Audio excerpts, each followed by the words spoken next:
This is the All Saints North Worcester Life Group welcoming you to our An Evening With series. My name is Brian Mason, and our guest on this occasion is Simon-Stretton Downes, tuning in with his wife Grace from Liberia. Grace was the guest of our All Saints Revive ladies yesterday, fielding questions from Judith. Now it's Simon's turn for the hot seat.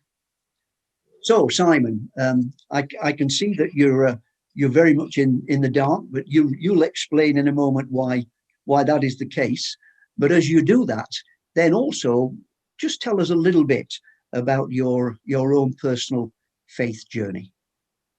Okay. Yes, we're talking to you from Liberia in West Africa. It's just getting dark here. And these last few days, we've had serious issues with power, electricity and water. And right now we're hoping electricity is going to be restored. But as it's getting dark here, we are resorting to our candles as the light starts to fade. So we may get a little bit dimmer, but assuredly we're still bright on the inside. So here we go. Yeah, so I'm sure my journey to faith started well before I actually made a commitment to follow Christ. I think that's always a bit naive to assume it starts the moment that I said something that I thought was saying yes to God.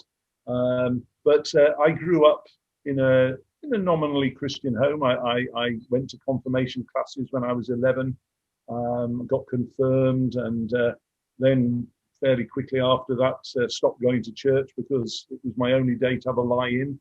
And the rest of the mornings were taken up with my paper round. So it wasn't really until going to dental school, which I did after my A-levels, that I started to think more seriously about the Christian faith. And I think very much in my first year at dental school, which was at Newcastle University, I was very aware that work was all-consuming. And I think I got to a point thinking there's got to be more to life than just doing all this work and then ultimately getting a job that makes money. And I started to look into Christian claims. I remember going to investigative Bible studies with the navigators. And after a while, I found that I was answering the questions from the Christian perspective, which was a bit interesting, and defending it against other people's questions. And I reached a point during my second year at university in the first term where I realized that in my head I was assenting to the truths of Christianity, but in my will, if you like, I didn't really want to commit because I was afraid of what that commitment might involve. And it was on a winter's day in December 1979 that I was back at home for the holidays, and my sister and I went shopping in York. And I found myself walking around, as you do, in the lovely centre of York, went past a Christian bookshop. I'd already been reading Christian material, and I remember picking up a booklet on doubts in this Christian bookshop, and I walked up to York Minster. It was free to get into in those days, so there was no problem going in. And I remember sitting there halfway down on the right-hand side, reading this book on doubts, and realizing one of the things that it said in this book is that you could go on asking questions in ad infinitum, and there would always be questions that you didn't know the answer to. But there came a point where you actually had to commit and say yes. And so it was in York Minster, sometime on that 21st of December 1979, that I said, okay, God, if you're real, I will follow you. And as I like to say, all of a sudden, nothing happened. So that when I got home that evening, I thought I'd better say the prayer again, just in case I hadn't quite got it right the first time. And nothing happened the second time either, I didn't think. But people gradually started to notice a change in my life. And I grew up as a young Christian in the Navigators, Christian group at the university there in Newcastle. And they were very formative in establishing and helping establish me in my faith, a journey that has continued to this day. Well, just go on from there and just tell me how your kind of dentistry ended up fitting into a kind of Ethiopian context. Yes, okay. Well, I'll try and sum it up briefly. What came first? I think, yes, I went to a Navigate a New Life conference at Swanwick, and it was there that I met a guy called Mike Trinier, and he was working with the navigators in Nigeria. And I started to, take an interest in the things he was saying. And as a result of that, when I got back to university, I thought, oh, I will join the Africa Prayer Group. And so I went along to the meeting of the Africa Prayer Group, and there were three ladies there. One of them, when I said, oh, I come from Harrogate, they said, oh, is that how you know Grace? I never heard of Grace, but that was how I met Grace, who is sitting next to me right now. She was born and brought up in Africa, so that was her connection. So we met for the first time at the Africa Prayer Group. And I then went to Nigeria for my 6-week dental elective back in 1982 as my sort of taste of Africa, see what Africa was like. Grace and I got engaged. We got married the week after I graduated in 1983. And Grace then trained as a nurse, and I worked in the dental school for a year, and then as an associate in the dental practice in Newcastle. And after Grace had finished her nursing course and worked for a year, we started to think, oh, let's think about going to Africa. I'd had my taste. Grace had always wanted to go and work back in Africa. So I met some SIM missionaries while I was in Nigeria for those 6 weeks. And so we'd been getting the SIM magazine.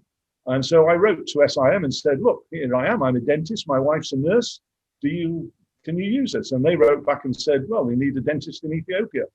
And of course, we barely heard of Ethiopia. It was famous for Live Aid and famines and things like that. But basically, SIM had a need for a dentist, and they said Ethiopia was the place. And we said, okay. And so in 1987, we went off to Ethiopia, where we were for the next 8.5 years. And that was how we got involved with SIM and ended up working in Ethiopia. So when I ran a dental clinic for the mission. Mm. So when you mention SIM, you're talking of serving in mission, just in case folks aren't acquainted with that. That's what it stands for now, yes. Sure. How big a leap, Simon, was it from UK dentistry to Ethiopian dentistry? In one sense, not that big a leap, because most of my work in Ethiopia was running a practice very much similar to what I was doing back in the UK. So the same kind of dentistry. I was able, once I established the practice, the practice had been there since the 70s, but it was just a one-chair dental practice. And I treated patients much the same as I would, in the UK. The only additional things were that I got the opportunity as time went by to train missionary nurses and Ethiopian health assistants in the noble art of taking teeth out. And we would, twice a year or so, we would pack up stuff in Land Cruiser and go down to a mission station. And I would spend time teaching people how to take teeth out.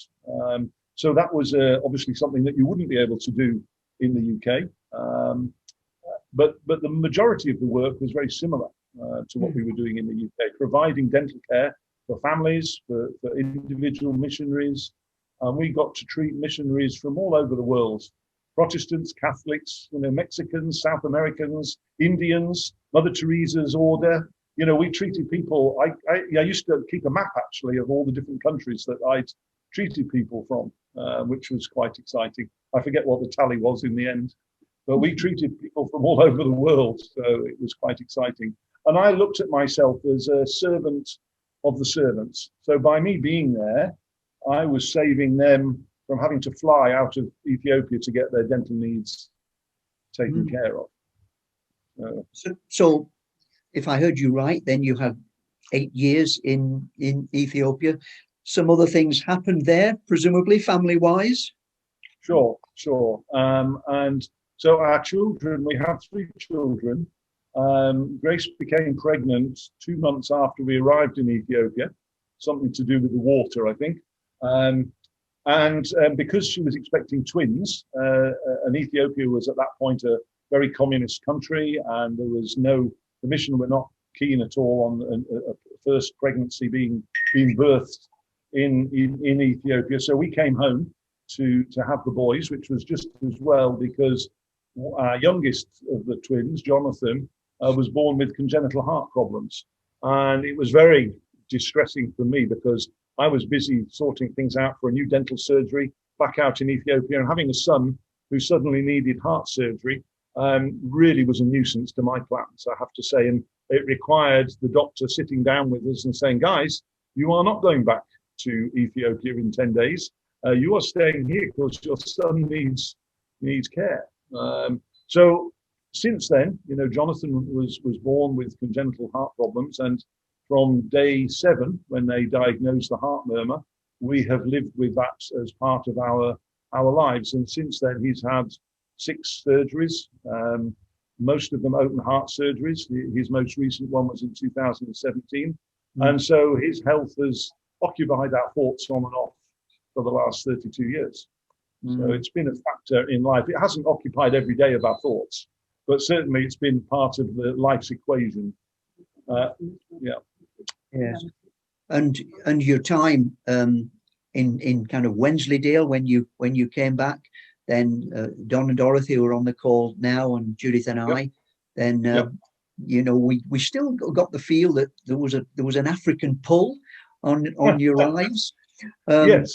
So just tell us about the yank to Liberia and how all that came about. Well, I think it's fair to say that we left Ethiopia against our choice. We had to leave Ethiopia in 1996 for the practical reason that the government decided to reclassify health clinics, and the health clinic that SIM ran no longer qualified to have a dentist in it, which seemed a bit strange, but they therefore wouldn't give me a supporting letter, so I couldn't renew my work permit. And after being illegal in Ethiopia for 6 months, we left to come home for Jonathan's checkup, and basically there was no way we could go back and me work as a dentist because I couldn't get my work permit. So we were forced by that to rethink our plans. They did suggest that we might consider going to work in West Africa, but Grace said, no, it's too hot in West Africa. We're definitely not going there. Oh, how I wish we could remember that now. Anyway, so we decided in 1996 we were going to stay at home. And as you said, we settled in Wensleydale. We wanted to be relatively close to Newcastle for Jonathan's health concerns. And I got a job working for the Army at Catterick Garrison as a civilian dental practitioner. I did that for 8.5 years. And then I changed that and bought into a dental practice in Northampton, where I worked for another 12 years. And what you're saying about the pull towards Africa, I think we always felt that there was, we didn't finish when we left Ethiopia, that there was always the thought in our minds that maybe one day we might go back again and do something else. And it got to a point in 2014. I mean, we go to the Christian Dental Conference every year, and we would sit there listening to the mission talks every year and think, maybe one day. And then in 2014, which was a year after my dad had died, my mum had already died, and Grace's dad had passed as well. In 2014, I was sitting there in the missionary talk, and I suddenly thought, we could actually think about going. And it was then that I think the thought started to germinate from a seed, and we started thinking about it. I went back to work, and later on in the November, a month later, my senior partner at the practice announced he was going to retire, which we had to give each other a year's notice. And he was keen for me to take over as senior partner. And I think it took me at least 0.3 of a second to know in my heart that being a senior partner in a practice in the UK was not really what I wanted to do. I love dentistry. And I should say, I've been doing dentistry now, including my student days, for 43 years. And I still get a kick out of doing dentistry. And so the thought of being a businessman doing dentistry, no, it wasn't really me. And so combined with the thought of, we could go back to Africa, and no, I don't want to be the senior partner in the practice, we started actively looking. So we were talking to SIM, and some friends of ours who we knew from Ethiopia days. He's the SIM director in Nepal. There's a little mention of Nepal there. And so we went out in 2015 to Nepal for 2 weeks. We had a great visit. Spoke the Ethiopian language with our friends, and he showed us around, and he was sort of like, this is where you'll live, and this is where you'll do this, and this is where you'll get your goods from. But, after 2 weeks there in Nepal, we left thinking, we could come and live here, but I just don't see how the dentistry is going to fit in with, with my life there. I would have to work in a government hospital. And I'd already spoken to a lady who'd done this job. And she said, Simon, you'd be really frustrated with the system. And trying to get the permission to work there is difficult. And we came away feeling we could go there, but God's really going to have to make it clear if this is the right place, because I just didn't feel right to me. And so we came back from Nepal, and then SIM was suggesting, would we think of Angola? So we checked on the map where Angola was. It was in Africa. But the problem with the dental opportunity in Angola sounded really great. The only tiny little snag was I'd have to be able to speak Portuguese. And now I've been to Portugal 6 times, and I can say obrigado, thank you. And I know I don't like language learning. And so really, although the job was exciting, the thought of learning Portuguese for 2 years, no, I thought there's no way I'm going to be able to do that. So we went back to SIM, and then Liberia was suggested. And so in 2016, we came out for a week's visit. And I spent the week in the dental clinic with my now colleague, Eddie, Liberian dental nurse practitioner. And after a week in Liberia, we came away thinking, I can make a difference here. I can really add value. Sorry, I'm getting emotional. I can really add value to this place. And, God's really going to have to make it clear if this is not the right place for us to come back to. And so that was in the Easter of 16. And so we came back from there. And really from that point, we sort of set our sail, set our mind, set our course to coming back to Liberia. We went through all the processes to rejoin SIM, and they confirmed, our thoughts. And so it was in July. Oh, woohoo! You're like, it's gone again. Oh, goodness. This is life in Liberia. So the fan is nearly turning. It's nearly turning there. So we came to Liberia in July of 2017. So nearly 4 years ago now. And it's been amazing how the work has been. Do I like living in Liberia? I tell you, some of the time I hate living in Liberia. Do I like doing the dental work in Liberia? It's amazing. I have never been so clinically satisfied in all my 43 years of doing dentistry as the 4 years I've spent doing dentistry here. It's been amazing. So that's enough place to stop for a moment.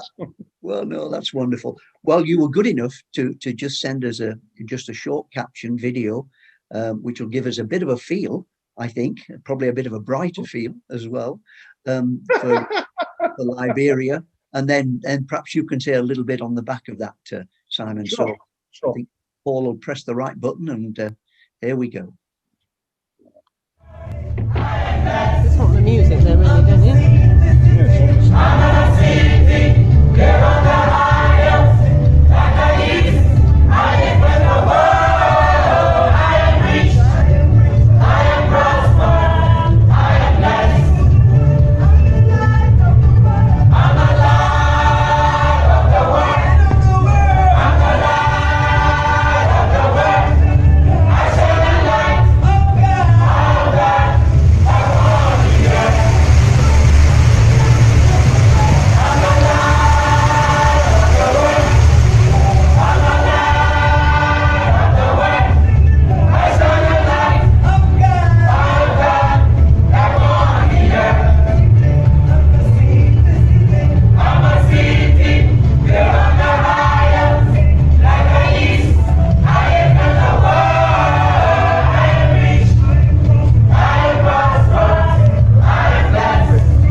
Light of the world, that sounds quite appropriate, really, doesn't it?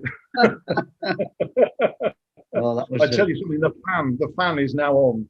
And it's Two lovely. fans. They have a ceiling fan and a floor fan, and it's wonderful. fantastic. Wonderful. It's cooler already. Hello, everybody. Timing From the was dark hole that we've been in. Well, that was a lovely 4-5 minutes just to give us a feel for all that you guys are involved in. I mean, one of the things as well that has always been a joy to us is your very regular kind of prayer updates, which fill us in. Let me pull just a few things from those updates, if I can. Am I right in thinking that besides you in Liberia, there's only another 5 dentists in the whole country? Is that close? Yes, that is correct. So, I mean, would George Weir, ex-Chelsea striker, would he make his way to your dental clinic at any stage? He would get the best dental care in Liberia if he did. We have treated some high-up people. I think the highest we've got is the former vice president. My colleague Eddie did treat him at one point. Okay, well, the mention of Eddie takes me on to the next point, that here is a young man that, in a sense, you're trying to endow with all the qualities so that when the time comes, perhaps for you guys to leave, he would fill your shoes. Have I got that right? Yes, that's my dream. I mean, when I came here, Eddie is a Liberian, as you say, young man. I think he's about 36 now, and he is very passionate about dentistry. He had a biology degree from university here, and he came to the dentist who was here before me, quite a few years before me, and expressed an interest in doing dentistry. And he started out cleaning the floors. And he ended up in 2012 being sent to India for 6 months training as a dental nurse practitioner. And since then, he's learned from visiting dentists. And when I arrived in Liberia in 2017, he was the one who taught me how to fix broken jaws. And this is a guy with 6 months training. And he has a real heart to see his country's dental care, which is pretty well zero at the moment, improved. And so we've been able, his passion was to go to dental school. And so we were able to facilitate that. And in 2018, he headed off to Nairobi, and he's currently in his 2nd year at dental school. So the plan is, if you can make plans, is that in another 3.5 years or so, he will be qualified, and then he will be able to come back as a qualified dentist. So that's the goal. So yeah, I still talk to him regularly on WhatsApp and sometimes on the phone. I can tell you a bit more about our new plans in a minute or two. I think perhaps when you and I 7 years ago might have been just sharing a coffee somewhere in Wensleydale, probably if somebody had told you the kind of things you would be doing to people's jaws 7 years down the line, you probably wouldn't have stepped on a plane. It's been quite a big step up, hasn't it? Just tell us some of the operations that you've been involved in. Well, I just come back on your one comment. I wouldn't have stepped on the plane. Actually, it's been a challenge, but I've loved it. The kind of things, and we get a lot of people coming with toothache from getting holes in their teeth. And as I was saying to my assistant this morning, never underestimate the difference that taking somebody's tooth out painlessly can make to a person who's had toothache for a long time. I mean, we see it that probably about 60%, 70, 65% of the work that we do at the clinic is extracting teeth as a result of getting decay. But the problem is that untreated decay, people get swellings, which can be life-threatening. I mean, some of our patients have died because of infection from the abscesses. It can also cause chronic infections called osteomyelitis, where the whole bone of the jaw can die. I mean, I had a young man in just this last week, and there's a big chunk of his jaw here that is dead. And we got to wait and see if it will come away by itself. And that's just from having a toothache problem in his jaw. And then we see a lot of patients who have had trauma as a result of motorbike accidents or somebody punching them in the face. One lady had a broken jaw because she hadn't put the bucket of water in the bathroom for her husband, and he plonked her one with his fist and broke her jaw. So I mean, since we were away in South Africa over Christmas in January, came back on the 8th of February. Since then, done about 12 broken jaws, putting wire on the top and the bottom teeth and holding the teeth together. We get patients with large cysts and tumours. I don't treat the big tumours, but the cysts, yes, I try and treat those. So there's all sorts of surgical procedures that back home, obviously, you would, the merest hint of them, you would send them to the oral surgeon at the hospital or the maxillofacial surgeon. And I'm very fortunate to have a colleague of mine, Tony Giles, on WhatsApp, and he regularly gives us advice. He also comes out to Guinea normally every year, but COVID's messed that up. But he gives us supporting advice, helps us to know what to do. But now that I've been here a little while, I can second guess what he's going to tell me. So I don't always tell him what I'm going to do because I know what to do. So I've learned a lot of new skills. Yeah. So we see a lot of urgent things here. So yeah. Maybe just the final question then for the recording, and then we'll open it up to folks here that are on the call. But just looking at the kind of spiritual situation in Liberia, if I remember right, on your last update, you talked of a family, a couple, Bible translators, and something that had happened in the area, which was quite remarkable, and God working in quite a tremendous way. Just tell us a little bit about that. Yeah, I mean, you see a lot of violence when you say you see it, I don't personally see it. I see the results of it. I mean, we had somebody killed by a mob of motorcyclists just in the hospital entrance some weeks ago because he'd stolen a motorbike, and lots of other bike riders stoned him to death. But the story that you're referring to happened to some of our colleagues who were involved in Bible translation outside of Monrovia, up in the north from us. And they heard a commotion not far from where they were living. And when John Mark, the husband, went out to see what was going on, there was a guy being beaten up by some local building contractors. Apparently he'd stolen a mobile phone, I think, and they were basically beating him up, and then they were going to drag him down to the river to drown him.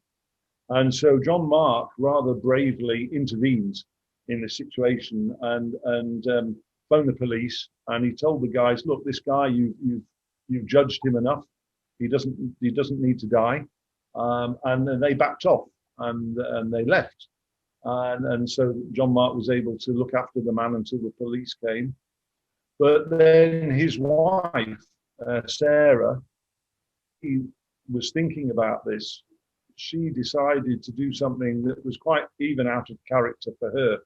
And quite shy. She's normally quite a shy person, but she decided to go and visit these contractors because she knew where they worked, not too far away from their house. And she baked some bread and she took it down to the building place where they were working. And they were gobsmacked that she should even bother to come and even see them. And she, on the back of that, she was then able to take them through a trauma healing course, which deals with forgiveness and letting go of anger and all this kind of thing. And it was a remarkable transition for these guys that a white lady should even bother to come and talk to them about God and Jesus and so on. So, I mean, I can't hand on heart tell you that all the construction workers became Christians and they're now going to the local church. They work in a very Muslim area. There's only a very small local church. And John Mark is translating their language, the Mandingo language, in the New Testament. But even the translators are not Christians, even the guys working on the language translation. They've heard it, obviously, and they talk about it, but they haven't yet made a commitment, So they work in a very challenging location. I mean, Liberia is ostensibly a Christian country. It came with the settlers, Methodism and Lutheranism. But scratch the surface, and there's still a lot of paganism and other beliefs mixed in with the Christianity. So. Well, Simon, thank you. That's wonderful. Yes, we just appreciate that. So, and let me just say for folks who in future will be listening to this recording, should you wish to pass it on to anyone, then it can be found on the All Saints North Worcester Life Group YouTube channel. But for now, Simon, thank you so much.